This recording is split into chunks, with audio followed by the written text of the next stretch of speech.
G'day guys, my name is CJ. Hope you're all staying safe and washing those hands. We're back with another quick fire video today to talk about again that green monster that's been plaguing the S20 Ultra and now a certain OnePlus 8 Pro. So if you haven't seen it already, go check out my last video about the green tinting effect up there and what it looked like. Since then, there's been some real discussion going on in the comments section and it's clearly hit a tone with users. And it's a bit hit and miss with who's affected, Exynos versus Snapdragon. But what can't be denied is that it's happened to me and was very noticeable, jarring even. Now since that video, I've installed the update that's supposed to fix this issue and I wanted to give you my thoughts about it. So has this issue been fixed? Let's take a look. So long story short, at high refresh rates and low brightness, the screen on my Galaxy S20 Ultra would show a distracting green tint, depending on the app you were using. Now it seemed to affect these phones after Samsung released a software update in April. Since then, after the issue became much more widely known, Samsung has replaced this update with a different one that's supposed to fix the problem. But has it really? Well, yes and no. In terms of overall practicality, yes, the green tint is gone and doesn't rear its ugly head anywhere near as blatantly anymore. You certainly don't see it when switching between refresh rate settings and brightness, and on top of that, it's disappeared from more commonly used apps too, like Instagram and Snapchat, for the most part, so that's great. But, and yes there is a but, it seems this fix is more of a patch job rather than a cure because, well, in some apps you can still see the software wanting to turn on the green tint, but then this patch overrides it straight away. So ultimately what you end up seeing is a flickering of the screen where for a split second it turns to green and then back to normal in a flash, literally.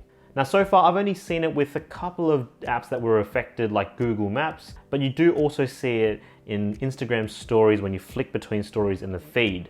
And seeing this does lead me to believe that the actual software bug causing the issue hasn't been fixed properly. Rather, the new software update simply overrides the tint to turn it back to normal.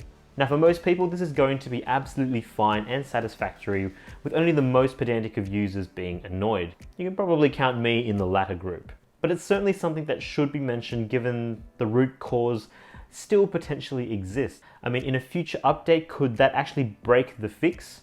Potentially. Or, and I think this is probably more likely the case, is that this update is just a temporary stopgap measure to buy Samsung a little bit more time to properly investigate and fix this issue, hopefully permanently. Now ultimately you wonder if it is really a software issue given that OnePlus are also seeing similar issues with their 8 Pro, and we know that OnePlus do source their displays from Samsung. All signs are still pointing to a software issue for now, but if more and more manufacturers start adopting high refresh OLED displays from Samsung and we keep seeing this issue, well, this could start indicating more of a hardware or a production issue instead. And that can spell disaster for Samsung given their reputation. Watch this space. There's a fix that's about 90% of the way there for now. And for most, that's probably going to be enough. But given the fact that it could still happen again down the track or that the problem isn't actually fixed properly, it's still worth a mention. And honestly, I still expect Samsung to do better. Anyway, what do you guys think? Have you guys seen a similar issue on your S20 Ultra or OnePlus 8 Pro? If so, has yours been fixed with a software update? Let me know in the comment section below. Again, thank you so much for tuning into the video. If you enjoyed it, give us a like, subscribe for more, and ding the bell icon so you don't miss out. As always, stay safe out there guys, keep washing those hands, and I'll catch you in the next one. And of course, say good day to your mum for me. Cheers.